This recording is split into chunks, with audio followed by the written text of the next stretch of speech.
स्तन कैंसर के लिए कीमोथेरेपी। आज हमने ब्रेस्ट कैंसर की कीमोथेरेपी के बारे में अच्छी तरह से समझाया है। अगर इसके बारे में अधिक समझना है तो वीडियो को बारीकी और ध्यान से समझें।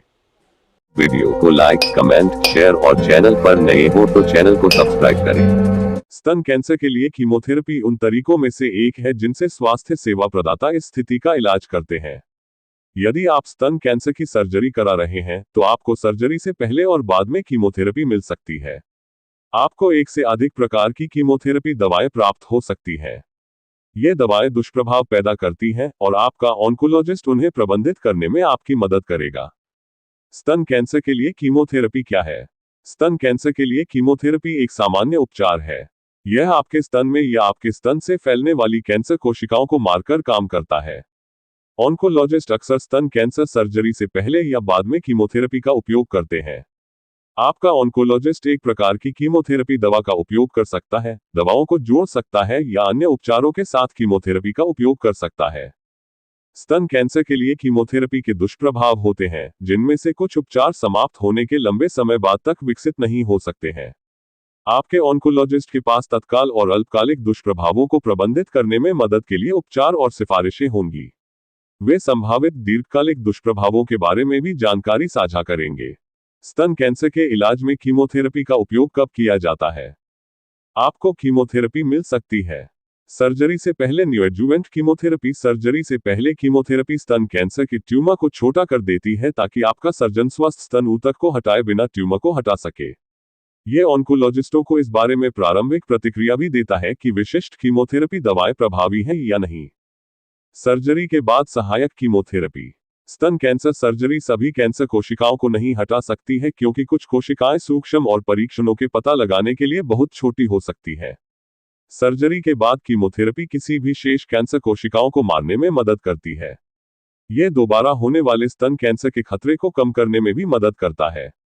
मेटास्टैटिक स्तन कैंसर के उपचार के रूप में, यदि आपको स्तन कैंसर है जो आपके स्तन से आपके शरीर के अन्य क्षेत्रों में फैल गया है तो कीमोथेरेपी मुख्य उपचार हो सकता है। वसूजन वाले स्तन कैंसर आईबीसी का इलाज करने के लिए इस कैंसर के प्रकार में ऐसे ट्यूमर नहीं होते हैं जिन्हें सर्जन हटा सके, इसलिए स्वास्थ्य सेवा प्रदाता अक्सर प्रारंभिक आईबीसी उपचार के रूप में कीमोथेरेपी का उपयोग करते हैं। ट्रिपल नेगेटिव स्तन कैंसर टीएनबीसी का इलाज करने के लिए ऑन्कोलॉजिस्ट कीमोथेरेपी और इम्यूनोथेरेपी के संयोजन से टीएनबीसी का इलाज कर सकते हैं। दोबारा होने की संभावना वाले HAR2 जोड़ स्तन कैंसर का इलाज करने के लिए उपचार कीमोथेरेपी और लक्षित थेरेपी का एक संयोजन हो सकता है। स्तन कैंसर के लिए सामान्य प्रकार की कीमोथेरेपी क्या है? कीमोथेरेपी दवाएं कई प्रकार की होती हैं। आपकी स्थिति के आधार पर आपका ऑन्कोलॉजिस्ट एक या अधिक दवाओं का उपयोग कर सकता है। क्लीवलैंड क्लिनिक एक गैर लाभकारी शैक्षणिक चिकित्सा केंद्र है। हमारी साइट पर विज्ञापन हमारे मिशन का समर्थन करने में मदद करता है।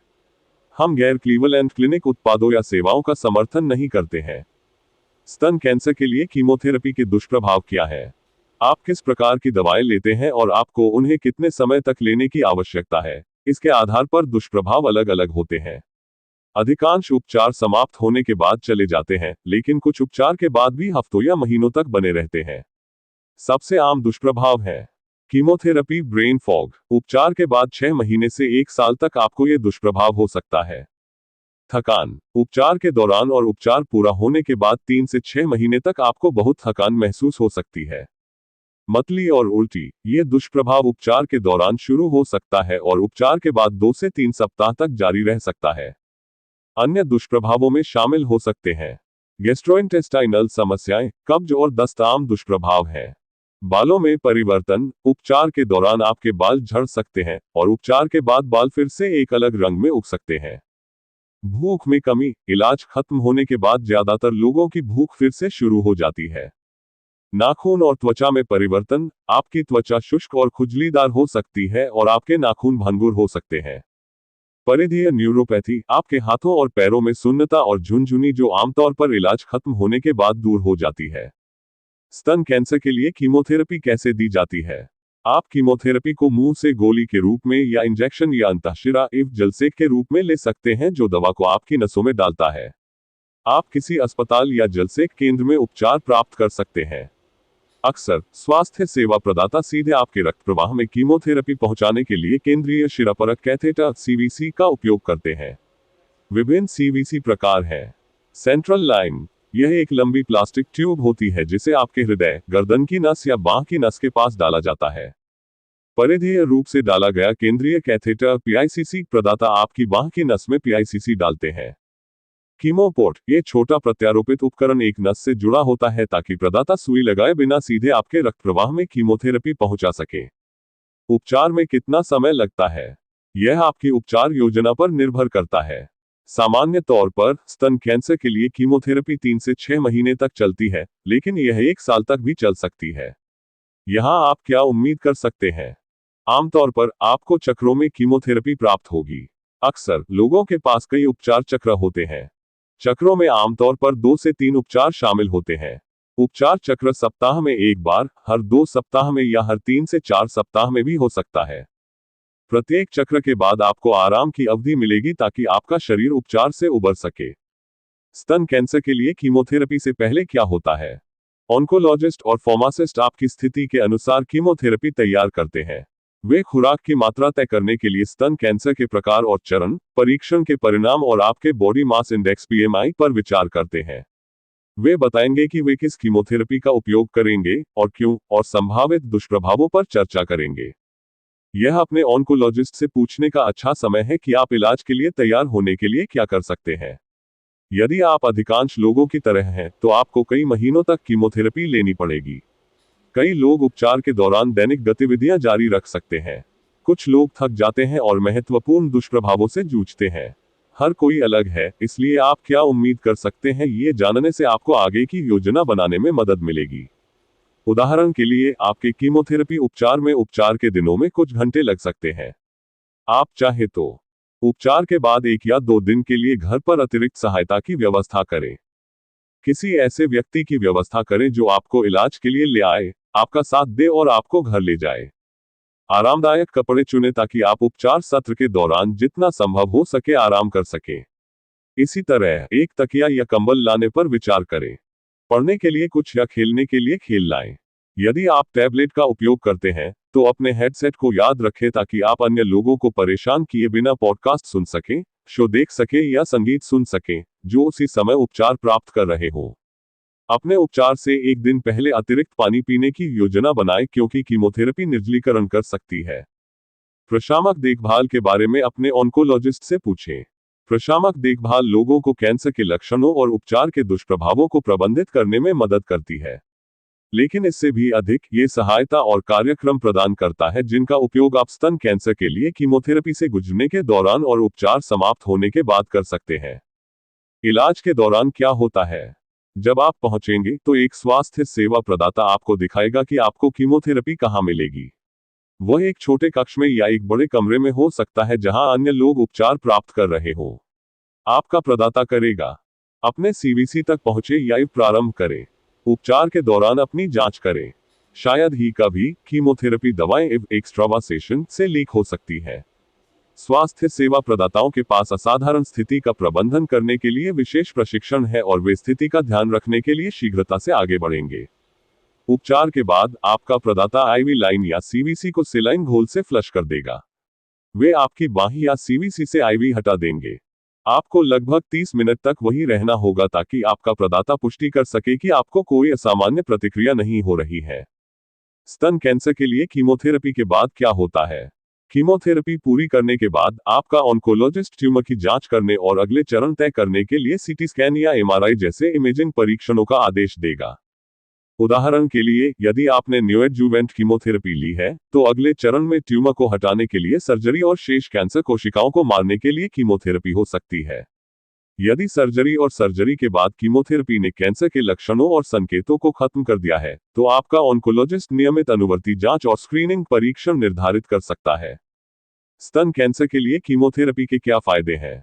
सर्जरी के साथ साथ कीमोथेरेपी स्तन कैंसर से पीड़ित लोगों को उन लोगों की तुलना में लंबे समय तक जीवित रहने में मदद करती है जिनके पास कीमोथेरेपी नहीं है। एक विश्लेषण से पता चला कि स्तन कैंसर के लिए कीमोथेरेपी से बार बार होने वाले स्तन कैंसर में कमी आई है। मेटास्टेटिक स्तन कैंसर से पीड़ित लोगों को कीमोथेरेपी से लाभ हो सकता है, जो उनके लक्षणों को कम करता है और उन्हें लंबे समय तक जीवित रहने में मदद करता है। जटिलताएं क्या हैं? कुछ कीमोथेरेपी दवाएं दूसरे या नए कैंसर का कारण बन सकती हैं। मेटास्टेटिक स्तन कैंसर के विपरीत दूसरे कैंसर अलग अलग कैंसर होते हैं जो लोगों में कीमोथेरेपी पूरी करने के कई साल बाद विकसित हो सकते हैं। स्तन कैंसर के लिए कीमोथेरेपी से जुड़े दूसरे कैंसर में शामिल है सूक्ष्म अधिश्वेत रक्तता, माइलोइड्स-प्लास्टिक सिंड्रोम। इस उपचार के लिए पुनर्प्राप्ति समय रेखा क्या है? स्वास्थ्य सेवा प्रदाता आमतौर पर कीमोथेरेपी की संरचना करते हैं ताकि आपके शरीर को उपचार के बीच ठीक होने का समय मिल सके। हालांकि कीमोथेरेपी के सामान्य दुष्प्रभाव हैं, आप पाएंगे कि आप अपेक्षा से अधिक तेजी से या धीमी गति से ठीक हो रहे हैं। किसी भी दुष्प्रभाव के बारे में अपने ऑन्कोलॉजिस्ट से बात करें। वे विभिन्न कीमोथेरेपी दवाओं पर स्विच करने की सलाह दे सकते हैं। मरीज अपना ख्याल कैसे रख सकता हूं? अच्छा खाएं। कीमोथेरेपी आपकी भूख को प्रभावित कर सकती है, लेकिन प्रोटीन और अन्य पोषक तत्व खाने से कैंसर की थकान से लड़ने में मदद मिल सकती है, इसलिए यह महत्वपूर्ण है कि आप अच्छा खाने की पूरी कोशिश करें। एक दिन में 3 बड़े भोजन के बजाय कई छोटे भोजन खाने पर विचार करें। भोजन संबंधी विचारों के लिए किसी पोषण विशेषज्ञ से बात करने को कहें। चलते रहो। कैंसर तनावपूर्ण है, जिसमें कैंसर का इलाज भी शामिल है। नियमित हल्का व्यायाम जैसे चलना या योग करना तनाव और कीमोथेरेपी से संबंधित थकान को कम करने में मदद कर सकता है। अपनी भावनाएं साझा करें। कीमोथेरेपी की आवश्यकता के बारे में आपके मन में कई अलग अलग भावनाएं हो सकती हैं, दुष्प्रभावों के बारे में चिंता से लेकर निराशा महसूस करने तक, क्योंकि उपचार आपके दैनिक जीवन को बाधित कर रहे हैं। किसी ऐसे व्यक्ति से बात करना जिस पर आप भरोसा करते हैं या किसी सहायता समूह में शामिल होने से आपको अपनी भावनाओं को बाहर निकलने का मौका मिल सकता है। डॉक्टर को कब बुलाएं? मुझे अपने स्वास्थ्य सेवा प्रदाता से कब मिलना चाहिए? आप उपचार के दौरान नियमित रूप से अपने ऑन्कोलॉजिस्ट से मिलेंगे। उनसे संपर्क करें या आपातकालीन कक्ष में जाएं यदि आपके पास 100.4 डिग्री फ़ारेनहाइट 38 डिग्री सेल्सियस से ऊपर बुखार, सीने में दर्द या सांस लेने में तकलीफ, ठंड लगना, प्रलाप, अचानक भ्रम, गंभीर सिरदर्द और गर्दन में अकड़न। आपके ऑन्कोलॉजिस्ट से पूछने के लिए प्रश्न। मुझे कीमोथेरेपी की आवश्यकता क्यों है? उपचार का लक्ष्य क्या है? विभिन्न प्रकार की कीमोथेरेपी के क्या लाभ हैं? मुझे किस प्रकार की कीमोथेरेपी मिलेगी? क्या मैं गोलियां लूंगा या IV कीमोथेरेपी कराऊंगा? कीमोथेरेपी के जोखिम क्या है? मुझे उपचार के कितने चक्र मिलेंगे? उपचारों के बीच कितना समय है? आप दुष्प्रभावों से निपटने में मेरी मदद कैसे करेंगे? यदि आपको स्तन कैंसर है, तो आपका पहला प्रश्न ये हो सकता है, क्या मुझे कीमोथेरेपी की आवश्यकता होगी? संभवतः उत्तर हाँ होगा। कीमोथेरेपी एक शक्तिशाली कैंसर रोधी उपचार है जो कैंसर कोशिकाओं को मारता है और स्तन कैंसर के दोबारा होने के खतरे को कम करता है।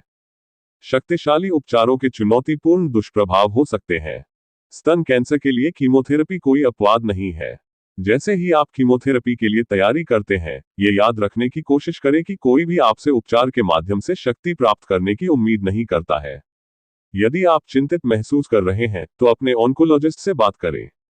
उन्हें साइड इफेक्ट्स को कम करने के लिए उठाए जाने वाले कदमों के बारे में बताने में खुशी होगी। उनके पास उन चीजों के लिए सुझाव भी होंगे जो आप अपने उपचार को यथासंभव आसान बनाने के लिए कर सकते हैं। हमने ब्रेस्ट कैंसर की कीमोथेरेपी के बारे में संपूर्ण जानकारी दी है। वीडियो को लाइक, कमेंट, शेयर और चैनल पर नए हो तो चैनल को सब्सक्राइब करें।